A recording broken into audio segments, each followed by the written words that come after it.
starts now. All right, we start our show with one of the best games of the entire postseason thus far. The Road Dogs were out as Anthony Edwards and the Wolves took it to the Spurs last night.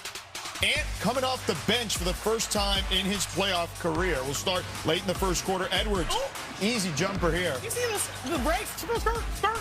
Hello, drawback. Knockdown. Sometimes it's more impressive to stop than to accelerate, right, Sinead? He's back, he said. Now, Victor Wembanyama was a one-man wrecking crew. 7 blocks in the first half, Sinead. A one-man helicopter, a one-man chopper. The first time we've ever seen this amount of blocks in a playoff game like this. Yep. So, insane game for him. We go to the fourth quarter. Edwards over Wemby. This was a shot for me. It takes a lot of confidence in isolation, knowing his reach to be able to be comfortable to shoot that three-point shot. He's not talk trash, though. He just said, look at that. Yeah, he doesn't want to poke that big. Wemby returning the favor there. Spurs in transition. Fox with the finish. Wembanyama, 12 blocks, a new playoff record. But falls down. I want you to remember that. He fell down there. That's all I'm going to say. Out of the play. Out of the play. Ant taking over in the fourth. Game tied at 84. Drives past Keldon Johnson. I always say this, George. Good players have go-to moves. Great players have counter. He has so many moves in his bag. Also, Julius Randle moving Wemby out of the way. That was key as well. Now, floater over Keldon. Float game. Those two had some words, by the way, heading to the timeout. Edwards scored 8 of his 11 fourth-quarter points in isolation in Game 1. I can't believe Ant was talking. He's done. Yeah. Under 5 to play. Wolves up 6. Terrence Shannon Jr. on the drive. Look, where's Victor? Where's Victor? Yep, on the ground again. Okay, that's here's important. Mike Conley, big 3. That's important. That was a big play. Under a minute left. That stretched it to 9.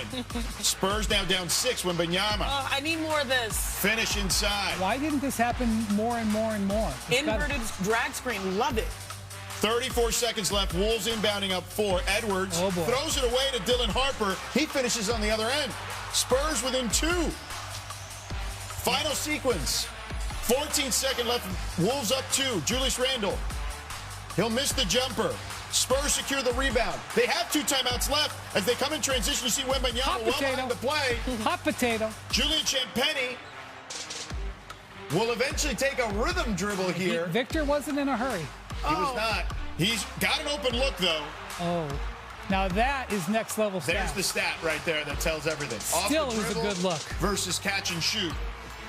Misses. Wolves coming to San Antonio. Steal game 1 by 2. Here's Ant-Man after the game. We just want to win ball games. That's all we want to do as a group. No matter who night it is, we don't care. We want to embrace each other. We got number love for each other. We want to see all of each other succeed. The Timberwolves closed as a 10.5-point underdog via DraftKings last night. So that win tied Minnesota's second largest upset in a playoff game in franchise history. The last time the Wolves got at least a 10.5-point win as an underdog in a playoff game was 1999. Prince was singing about that, okay? That's how long ago it was. All right, George Sedano in here for Malika Andrews, Brian Windhorst, Chineo Gumake here in our L.A. studios. Brian, how did the Wolves pull this off? Good game plan. Check. Poise on the road. Check. And mental toughness. That's what it takes. I was so impressed with the mental toughness that Minnesota showed in this game because you're going to get your shot blocked 12 times. You're going to go through some stuff. Okay? And what impressed me is that every time they got their shot blocked, they just kept going. They didn't give up on the play. And look, we showed a minute ago, sometimes Victor fell down.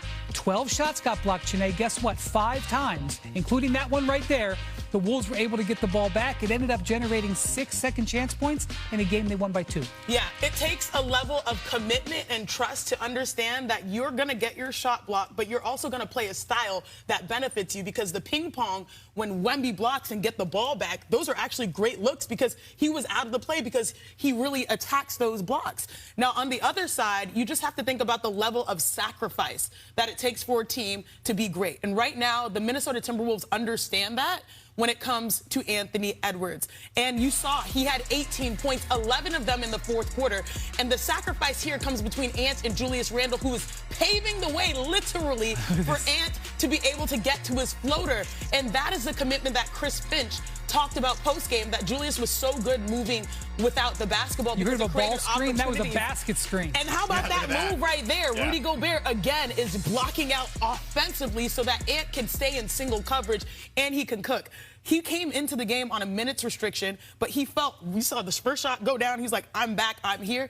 It took a team effort for him to be successful to help carry the load. And I love TJ Shannon's quote afterwards when they were asked about being blocked by Wemby so many times. He said, he can't block them all, right? He paraphrased, right? But he said, I can't block them all. We're going to keep going at him. I'm going to keep trying to dunk on him. You can't catch them all. You can't catch them all. And I mentioned the game plan before. Chris Finch came in here with the game plan, not only to deal with Wemby-Spurs, but how to get Ant as much as they could get out of him in those 25 minutes. They set it up so they had time in the fourth quarter. He was as well rested as he can. Comes in, scores all those fourth quarter points. Yes, Ant did a great job of getting himself there. Great game plan by Chris Finch, knowing what he was going to have from number 5 and maximizing it, put themselves in position. We were all here yesterday, and when the news broke that Anthony Edwards was going to play, I said, we're underselling this. Oh, yeah, agreed. It's a big deal for these reasons. He was not a full participant. Like Wendy said, he was in a minutes restriction, but to be able to manage when he could be his best, and most importantly, everyone's been waiting for, the full maturation of Anthony Edwards. He's a guy who's himself, and we love his authenticity. But after the game, him fixated on the turnover, him fixated on not getting those blockouts, to me shows the growth and the standard that he's holding himself to. And I think that's why this team overall is doing well in this postseason. Yeah, it's great to see, certainly, how he is maturing in so many ways. But Victor Wembanyama, meanwhile, became just the 3rd player to record a triple-double with blocks in the playoffs. Since blocks were officially tracked back in 1974, he joined Hakeem Olajuwon and Andrew Bynum in that category. Here was Wemby when asked if there was any type of silver lining after the loss. Is there a silver lining here to as tough as this one might be? Yeah, I don't know what a silver lining means, but yeah, of course, obviously we have to be better. And as I said, it shows up on the stat sheet, but we need to figure out before 48 hours what we can do better. And I got no doubt that we will. So, Janae, is there such a thing as a silver lining after a loss like that? On our pre-show call, what did you know?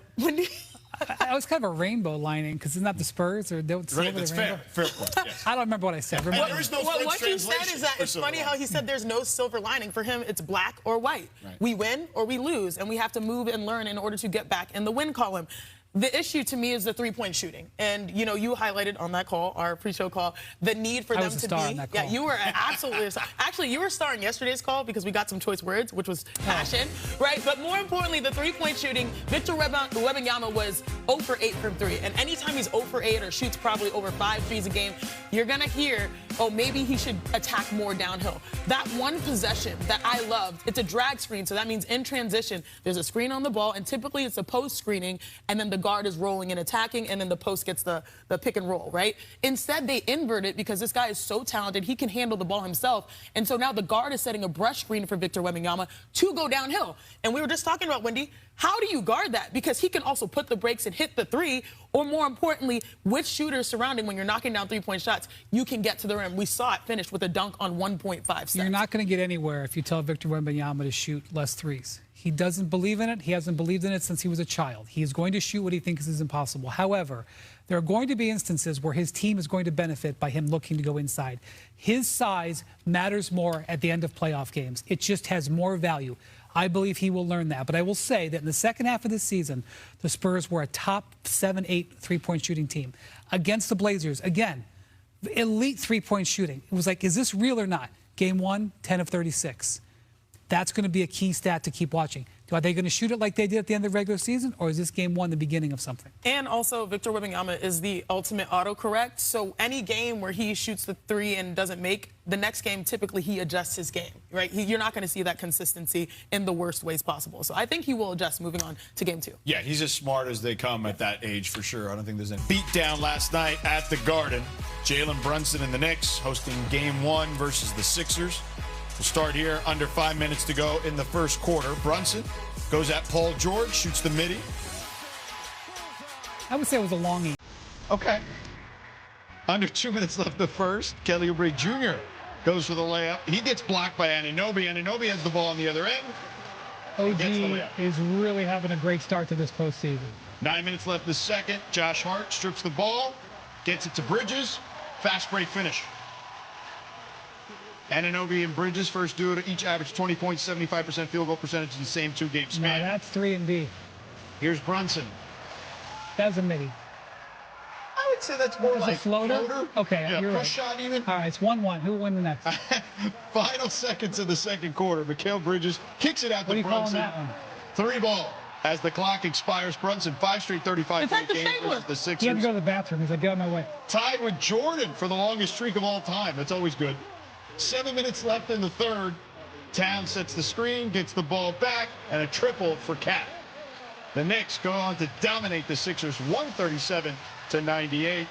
New York's 39-point win, its largest in a home playoff game in franchise history, and second largest in a playoff game behind their 51-point win over the Hawks in Game 6 just a few days ago this postseason. Jalen Brunson was with SVP last night and spoke about the blowout win. I don't think it's sustainable for us to keep thinking we're going to win by so much. Sure. I think we have the confidence to win. But I think most importantly, just having the right mindset, making sure we're paying attention to the little details. All the little things matter, and just can't lose sight of the main thing and staying focused. We're playing well, but it doesn't mean anything if we can't find a way to get 3 more wins. So we just got to stick to the task at hand. What you said is the last 4 games. The key word is last. It doesn't have anything to do with the next 3, 4, 5, 6. We got to stay locked in and be disciplined and execute at a high level. Oh, no, no, no. The key word right here for New York Knicks fans from me is I'm sorry. I was wrong. I was seduced by the Philly Game 7 special, and I thought that maybe on paper they had more talent. No, no, no. I will have to bow down to this game changer, big body Brunson, because over the last 3 games, he's averaged 30 on 62% shooting, and he does his damage off of the dribble. Great screen by Josh Hart, and there it gets to where he was hotter than anyone else on the floor in New York. He had 27 points in the first half, and guess what? This is what I like, the unselfish nature of this Knicks squad right now. Cat knows he's cooking. He gets the ball. He doesn't even look at the rim, gives it back to Brunson. Brunson, once again, gets to his mid-range. He is lethal off the dribble. This right here, I will never, never bet against this guy and this squad again, at least when it comes to the Eastern Conference, because they are dominant, and so is he. Jalen Brunson shot 6 for 7 on pull-ups when driving in Game 1. You're right. I should have done this. His 12 points scored on those shots are the second most in any game of his career, regular season or playoffs. I learned my lesson. New York, stand up. So, Brian, what have the Knicks figured out during this stretch? Well, they've just played such clean execution on offense, and it's just led to great. I mean, look, when you get hot, you get hot. But they had a really good game plan in this one. They went after Joel Embiid. Now, look, I know that Joel Embiid gets attacked regularly in the pick and roll. That has been the case since he's been in his career. But the Knicks had a purpose. Now, here he is. It's his classic drop coverage, all right? So he's going to drop back. He gets caught in no man's land. Mitch gets behind him. After that happens, now he's going to be very, very wary of Mitch. So he's going to stick with him. He's going to say, oh, man, I don't want Mitch to go back to the rim again. I'm going to go with him this time. And then he gives up a straight line drive to the rim. Look, it's one thing to have this in your lineup. This is just a basic pick and pop. Joel is slow to recover because he's been getting beat on drives.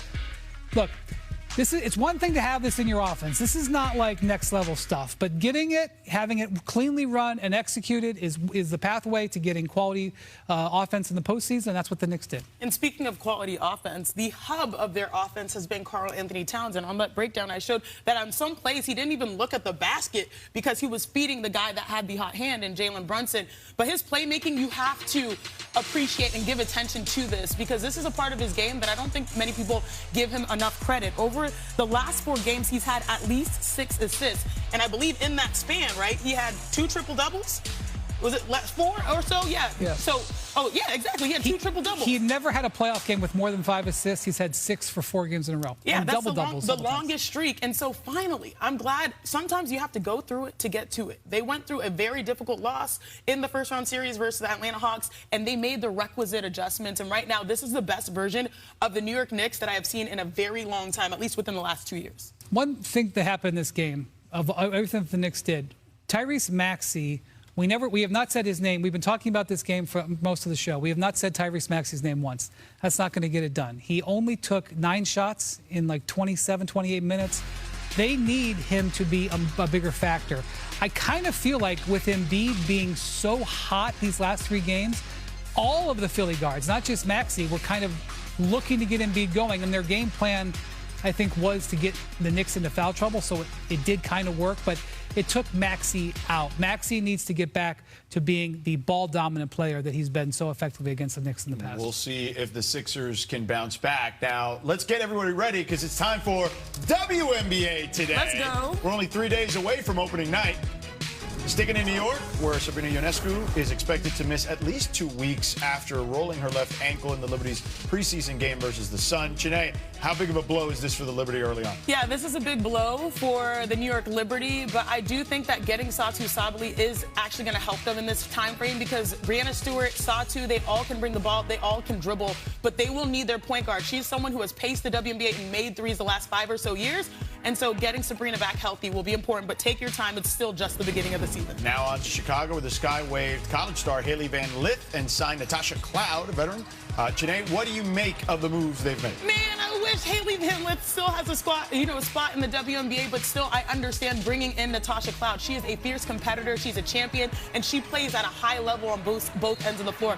Watch the Chicago Sky adding Skylar Diggins, adding Rakia Jackson. They have a number of veterans. It looks like they're in win-now mode, especially picking up someone that a lot of people were excited to see signed to the Chicago Sky this morning. And lastly, some news this morning. Former #1 pick and 2012 MVP Tina Charles announced today that she's calling it a career. Janae, what legacy is the legend TC leaving behind? Post-game, legendary. She finished #1 all-time in the WNBA in rebounds, #2 in scoring. She was hard to guard, and I have personal ties to her because when she went to New York, that's how I got to Connecticut. We've always been attached at the hip with our stories, and Tina, you have been a series in 4. All of LeBron's magic aside, the Lakers are getting 15.5 points in Game 1 against OKC tonight via DraftKings Sportsbook. That'd be the largest underdog LeBron has ever been in an NBA game. Not a playoff game, an NBA game. Wow. All right, so Dave McMenamin and Tim McMahon are at the Paycom Center for Game 1 tonight, and we have some key players missing from this series. Dave, Luka Doncic is out tonight. What are the chances he could return for the series? George, it's been a very slow ramp up for Luka. He's been more than a month, 33 days, since he suffered that grade 2 left hamstring strain against OKC in this building. Now, he was on the court on earlier this week going through very light shooting, not a lot of movement. Sources told Shams Charania that it's going to be a week-to-week situation with him. So you start to project outwards, and you're talking about potentially Games 3 and Games 4 at Crypto.com Arena, where you could see Luka Doncic if things progress, but there's still a lot of work to be done. Now, with that in mind, a team source told me that the Lakers are going into tonight thinking that they need to try to catch the Thunder off guard and steal one. The Thunder's the team with all the rest. The Thunder's the team with all the confidence from beating the doors off the Lakers during the regular season. If they can somehow come in and win tonight, the entire series could look different. All right, Dave, thank you so much. Yeah, the Thunder defeated the Lakers on average by nearly 32 points in the regular season. On the other side, Jalen Williams is also out tonight. We haven't seen him since Game 2 of the first round against Phoenix. But OKC has been just fine without J-Dub this year, going 41-10 without him in the regular season and the playoffs. So we welcome back Tim McMahon here. Tim, what can you tell us about the status of Jalen Williams for this series? Howdy, George. Week to week is also the phrasing that the Thunder are using to describe Jalen Williams out tonight. We will see if he plays in this series. And look, I'm not sure how competitive the series is. I'm not sure if that will play into whether Jalen Williams gets back on the floor in the series. What we do know is A.J. Mitchell is going to be in the Thunder starting lineup. And I think this is going to be potentially a coming-out party for him in terms of casual fans around the NBA. He wasn't in the Thunder's playoff rotation as a rookie last year as he was coming back from an injury. He's been one of the best 6 men in basketball, and with Jalen Williams out of the lineup, he's really that secondary creator alongside Shai Gilgeous-Alexander. And A.J. Mitchell had 22 points, 6 assists in that closeout win to complete the sweep of the Suns. The Thunder are certainly hoping that he picks up where he left off Game 1 tonight against the Lakers. All right, Tim, adios, amigo. Thank you so much for the time. Now, A.J. Mitchell, he brings up a great point. I mean, had he played enough games, would have been in the sixth-man conversation. But when you look at this series, Brian, what to you could be the difference here? Yeah, so secondary playmaking. We know that LeBron's going to have the ball in his hand. We know that Shea's going to have the ball in his hand. In the playoffs, when your primary playmaker is so often set up the defense, secondary playmaking is vital, okay? And so that's where Austin Reeves and A.J. Mitchell come in. Now, Austin Reeves is a guy who's done this before. Remember, I'm him? Yeah. You know, this is where I'm him came from, was a playoff setting where he was able to, alleviate some of that playmaking on LeBron. And so they need him to be an offensive hub. He was okay in finishing out that series against Houston. He's gotten a couple extra days here to come off of that oblique injury. That's big. His opposite number that McMahon just talked about, A.J. Mitchell, he was 16-1 when he started in the regular season. He started in the whole first-round series against Phoenix. They won all 4 of them. Yeah. So that 20-1 record says a lot right there. He was a guy who was basically their backup point guard during the regular season. Now, with him in the starting lineup in the place of Jalen Williams, he can still handle that and sort of be the point guard, secondary point guard on the court. So that is so important, those two guys taking the burden off. I think you will see those guys both have their imprints on tonight's game. Let's take a moment to focus also on the primary point guard and Shai Gilgeous-Alexander, because the biggest question in the NBA the last 2 years, as being the front runner this year once again for MVP, is how do you slow this man down? No one has been able to do it. And when you go into the micro versus the Los Angeles Lakers over the last 2 years, SGA has averaged 31.2 points, the second most amongst players when they take on Los Angeles, the Lakers. I don't see an answer. And again, when you're dealing with someone so confident that they can choose how they want to beat you, meaning in the first round series versus Suns, he was like, oh, no J-Dub, I'm going to drop 40 plus. Okay, the next following game, the closeout, the sweep game, he was like, oh, I can distribute the rock. I can, get 8+ assists or so. He can beat you in a variety of ways. I don't see an answer. And the one time we saw people say, all right, let's just try to pack the paint, keep him from getting downhill to his kill spots, he hit the Denver Nuggets with one of the most iconic shots in the NBA regular season with the 3. He can just make shots when they need them to be made. I think the interesting thing about him is that his superpower, at least according to Mark Daigneault, is just how inclusive he is and what a great teammate he is. They have guys on this roster, as we know, that some people have never even seen play basketball, but we know can play basketball. A.J. Mitchell was one of those guys from last year, exactly right? Yeah. And it's because, Mark Daigneault will tell you, it's because of Shai. It's like, it doesn't matter who's on the floor. This guy, that guy, let's do it. Hey, I'm Shai. Let's play together. We'll make this work. And that, to me, is the true definition of an MVP. Yeah, and the thing, that's what LeBron did. One of the reasons he's won all these second-round series is because he uplifts his teammates. He takes guys. If I showed you some of the guys who are their probably second and third leading scorers in those games, you'd be like, I don't even remember that guy. Well, you may be not heard of these Thunder guys. You may not remember those Cavs guys. So that's kind of what their assignment both is tonight. Like, you need Luke Kennard. You need Rui Hachimura. That's to help LeBron. That's the thing that the Thunder do. Their Thunder are so deep that they really never stop coming at you. And for a Lakers team that's a little depleted, that's doubly hard. All right, it's time for a Heat Check, brought to you by DraftKings Sportsbook. Chene, what do you have for us today? For all of these reasons, I'm going to say SGA is going to drop 30. At least 30. I have him for 30-plus points. This is what he does against the Los Angeles Lakers, and going up against a historical great in LeBron James, he'll want to make a statement. Wendy? Someone smarter than me advised me that Rui Hachimura has gone over 13 points in 5 of their 6 playoff games. Okay. So I'm going to do it again. And last but not least, you guys, Chet Holmgren, we need to talk about him more. He's averaging 17 points on nearly 60% shooting. And last game, he knocked down 2 threes, so put him in the 3-point column. So there you go, 30 points from SGA, 2 threes. Now that's from a parlay Chet. if I've ever seen one. 13 points from Rui. That parlay would give you plus 430 odds. A $10 points per game in the playoffs, 7th best in NBA history. But he's the only guy on this list that's never made the conference finals.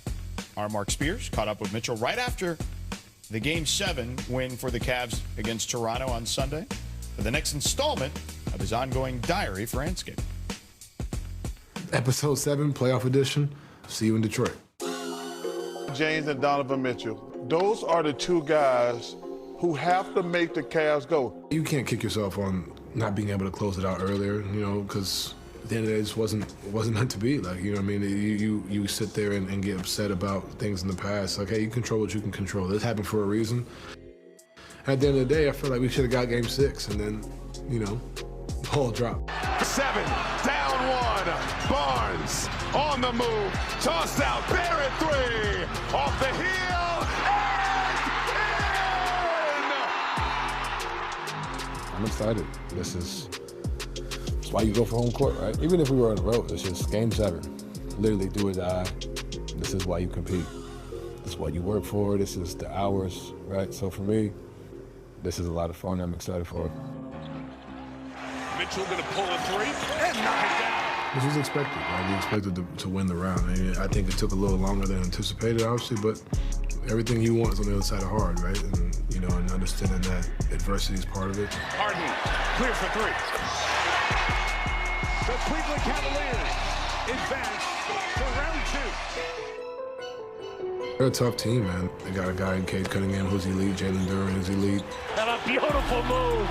Cade Cunningham doing it all. Their group is physical, they're tough-minded, and they've been phenomenal all season. So for us, it's gonna be another tall task, and we gotta go out there and handle business. He'll put up a 3. Good. Whenever you match up with a guy who's an all-NBA guy in Cade, you know, it's always gonna be a big matchup, right?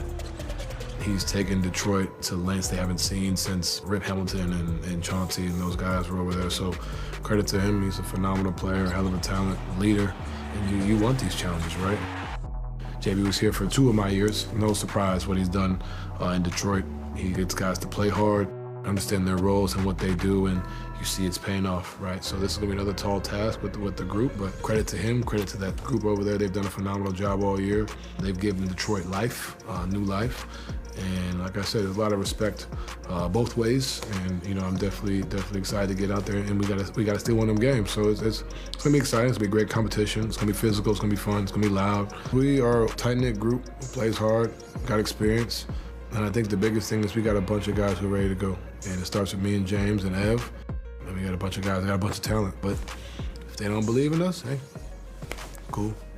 Don't matter to us. We believe in each other, and I know Cavs fans got our back, and that's really all we need.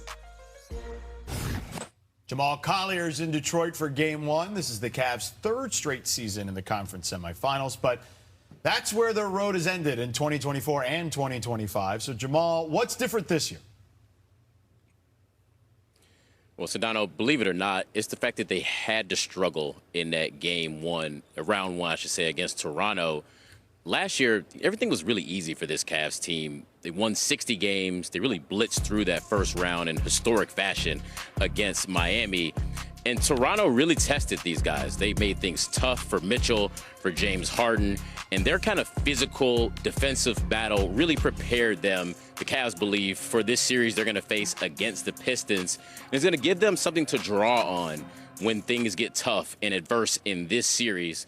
And I like what Kenny Atkinson said immediately after Game 7. He said this series galvanized us. It wasn't fun to go through it and have to struggle and to put Toronto away, but the Cavs believe they're going to be a better team on the other side of this. Interesting stuff, Jamal. Thank you so much. The Pistons are -125 favorites to win the series over the Cavs at DraftKings Sportsbook. That makes it the most competitive matchup in the conference semis, according to the odds makers. So, Brian, who should be favored in this series? I know everyone's supposed to make a prediction, but I honestly can say I don't know.